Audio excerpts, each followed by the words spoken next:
Despite being one of the most important military leaders in World War II, he led the United States bombing campaigns against the Japanese, you often don't hear very much about General Curtis LeMay, aside from an odd quote or two in the history books.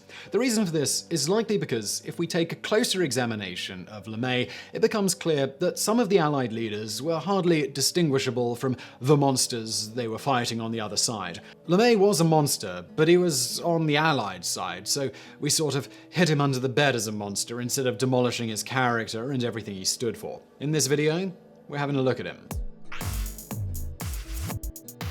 Number 10. His unending brutality may be a big reason the USA used the atomic bomb. Most people know the popular arguments for why the United States dropped the big old bomb on the cities of Hiroshima and Nagasaki. The biggest granddaddy argument of them all, of course, is that if they hadn't used the atomic bomb to make such a huge impression all at once, the Japanese would have never ever surrendered and a war would have been fought to the very last man, woman and child. Without using the atomic bombs to essentially scare them into submission, the argument postulates that this would have simply been the only other reasonable outcome.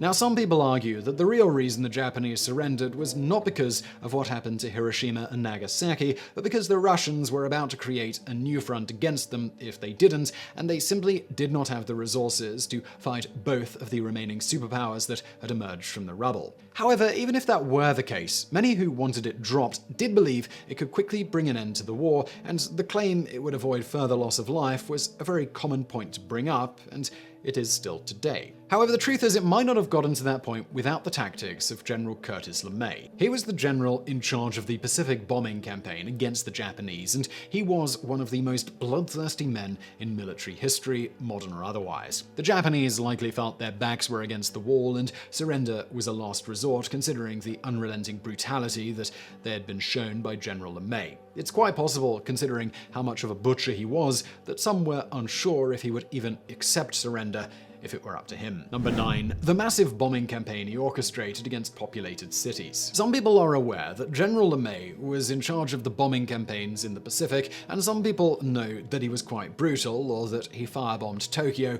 more on that later, but many people are totally unaware of just how widespread, horrific, and unrelenting his bombing campaign on the Japanese was in its entirety, and just how much he focused on civilian cities and installations. Under the direction of General LeMay, who felt that anything was justified as long as it meant finishing the war, bombers would go after heavily populated cities and industrial centers full of workers whenever possible. Considering the chaos of war, the amount of casualties and wounded is really hard to properly quantify. However, we do know that the amount of killed civilians amounted to the hundreds of thousands and may have gotten close to 1 million, with hundreds of thousands of more wounded. LeMay, in his lifetime, never seemed to show any regret for these actions at all. To his thinking, what he did was the quickest and best way to beat down the enemy, and it was just doing what needed to be done. Number 8.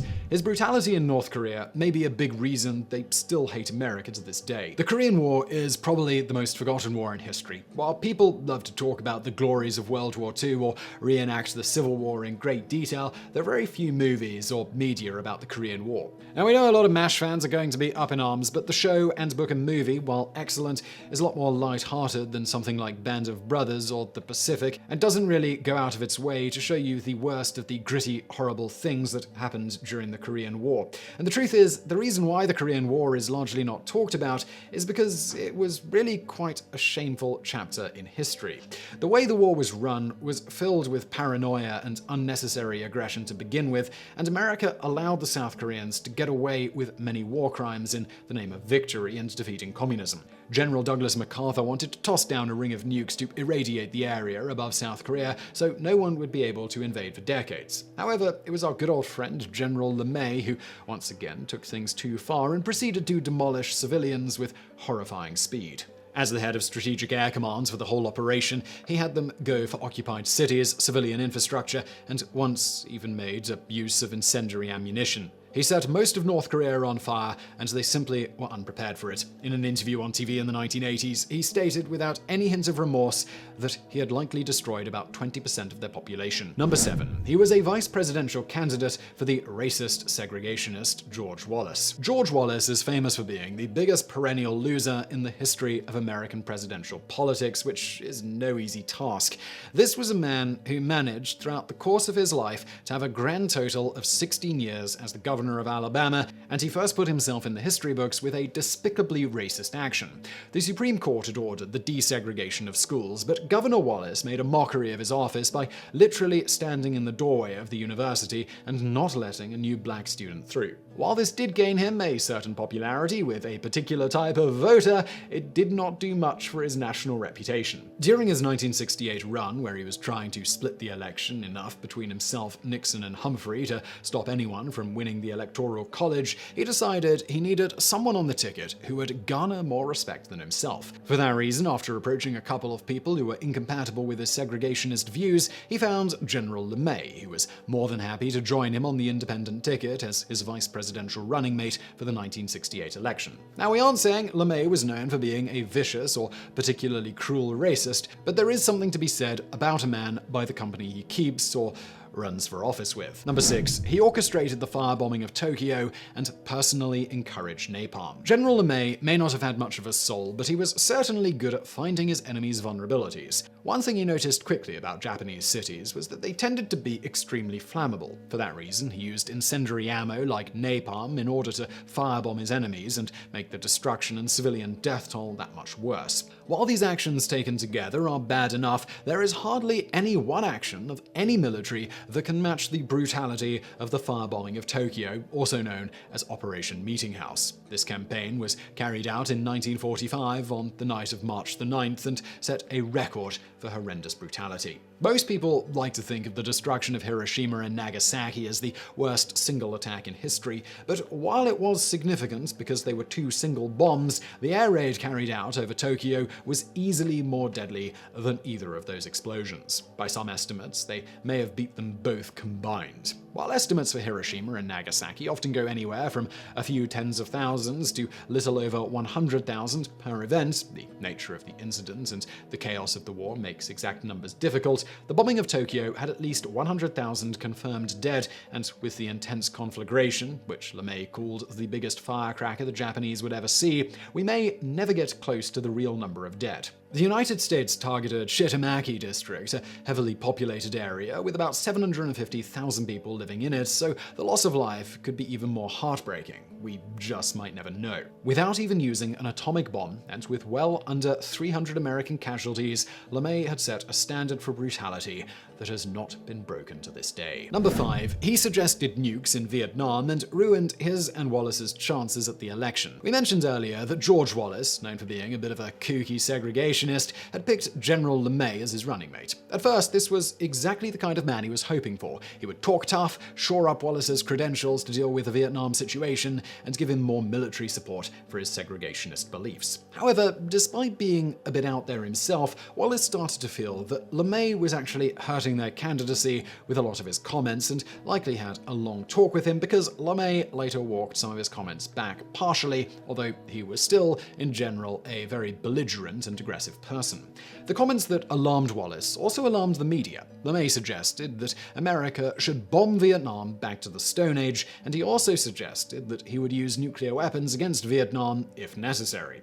He felt that nuclear weapons were just another of the many tools of war, and that people shouldn't be so particularly afraid of them or afraid of using them, especially on civilian populations. While LeMay would, as we said, try to walk back some of it later, it certainly didn't appear to help Wallace win the election, as he eventually went on to lose. It should be noted that while LeMay may have tried to walk it back, he was not really being very honest with himself. As a 4-star general who had a coveted position with the Joint Chiefs of Staff, he actually strongly advised more bombing in Vietnam in general, especially on more civilian-populated centers or infrastructure hubs. For LeMay, the same old strategy never got old, and he never put any new tricks in his playbook. Number 4. He was willing to lead from the front and would court-martial immediately for cowardice. General LeMay was one of the most vicious generals in history, history, but he was also a man like no other, and while he was brutal, he was also no coward. He was quite a skilled bomber pilot himself and never forgot it, even after he rose up through the ranks. As he started to take command, he noticed problems with his men. Oftentimes, when they got close to a target, they would veer off and make evasive maneuvers too early to get in properly close and do any damage. They were protecting their own safety and not taking enough risks to get the mission done. While General LeMay was disgusted with their cowardice, he also knew that with men so entirely new to the military, he had to do something to show them that they should not be afraid. Even though he was a general and probably should not have been putting his life at risk directly and would likely not have been allowed to in our present age, he went ahead and led bomber missions from the front, piloting and leading his men into battle. After several months like this and many threats to court-martial anyone who dared to be a coward when they got near the target, he was satisfied that his men would no longer cut and run out of fear when the going got tough. Everyone knew that he would fully go through with court-martial, and they respected his bravery and dedication to duty. Putting his life on the line showed his men that he was not asking them to do anything he would not do, and that had a great effect on them for the rest of the campaign. Number 3. LeMay foresaw being tried for war crimes if the USA lost. He knew he was doing wrong. When the Nazis were defeated, the Allies held trials at Nuremberg to punish Nazi war criminals for their atrocities. However, many, even at the time, found the whole thing to be extremely hypocritical, and some just thought it would be completely ineffective. The argument of those who wanted the trials was a combination of ensuring justice and also acting as a deterrent, so people like Hitler and his men wouldn't do what they did again. However, some at the time argued that it wouldn't be too much of a real deterrent because people who do what they did aren't really planning to lose, and in their minds, if they lose, they will likely run off or end their own lives before being captured, even if it doesn't turn out that way in reality. As the saying goes, history is written by the victors. And this is the argument that some people had, that many Allied war crimes are being ignored, and we were really just punishing those who were beaten into submission and not really appropriately punishing all of the people who really committed crimes against humanity. And there is no greater example of this miscarriage of justice than the fact that because the Allies did not punish the war crimes of their own, General LeMay got away without any punishment at all. He went on to live most of his life with a coveted position on the Joint Chiefs of Staff advising the president, and lived until he was an old man. Even LeMay himself knew he deserved it. After World War II, he admitted that he knew he was likely to have been tried for war crimes if the United States had lost. Number 2. If General LeMay had had his way, the Cuban Missile Crisis would have ended in disaster. General LeMay was not only brutal, sometimes he was just straight up reckless and arguably bullheaded to the point of stupidity. The Cuban Missile Crisis was possibly the most dangerous fortnight in world history, and many people today still praise Kennedy for his handling of the situation, even if they liked nothing else about him. During the crisis, the Cold War was at its worst point. The United States had staged a sort of mini-failed invasion of Cuba and had even sent nuclear weapons to Turkey near Russia. The Russians, feeling they needed to answer tit for tat and also push the United States away from Cuba, sent missiles to the island. Kennedy followed up by blockading Cuba to prevent further missiles being sent. The world held its breath as many feared the world's two greatest nuclear powers may usher in an entirely man-made and avoidable Armageddon. As we know, history turned out rather well. Kennedy made a quiet backroom deal with Khrushchev, the missiles at Turkey were withdrawn, as were the ones at Cuba, and relations slowly improved to the point that the countries were a little less likely to try and kill each other at any minute. However, General LeMay was positively fuming and believed America's even partial backing down during the situation and giving of any ground was basically just giving up to the enemy and allowing them to defeat America. It was LeMay who vociferously argued with Kennedy in his position as a four-star general and chief of staff of the Air Force that America should bomb the hell out of Cuba and then go ahead and invade it like had originally been planned at the Bay of Pigs. Even after the crisis was officially over and done, LeMay still groused that America could have beaten the Russians, taken back Cuba, and that the whole thing was a disaster. As far as he was concerned, if America had just thrown more bombs at the problem, it would have gone away. Fortunately, Kennedy's thinking was not as binary as LeMay's, and he saw what LeMay didn't see, that bombing and invading Cuba could lead to all-out nuclear war with the Soviets, a war in which everyone would ultimately be a loser. Number 1. General LeMay simply knew no other way of war apart from demolishing everything. Some may suggest that General LeMay was simply a man from another time, or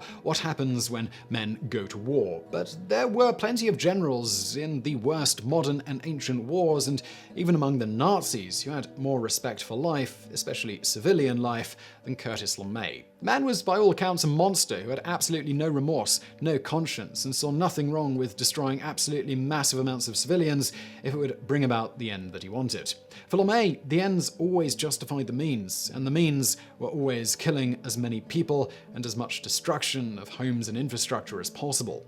As we've talked about throughout this video, his obsession with destruction and inability to see war in any other terms became the defining characteristic of his life. Even as the Joint Chiefs of Staff worked out ways to make peace with the Soviets, he still stubbornly believed that the best option was to bully them, and if they didn't do what was desired, to annihilate them from the earth entirely. And as he started to reach the twilight of his life and joined a presidential campaign, he continued to be marked as nothing more than a man obsessed with violence, even when it really didn't make any sense, and brought himself out of obscurity only to be mocked and scolded for the way he wanted to make the world a much worse place. Even in his old age, he never showed remorse and never showed that he had learned anything about peace or diplomacy.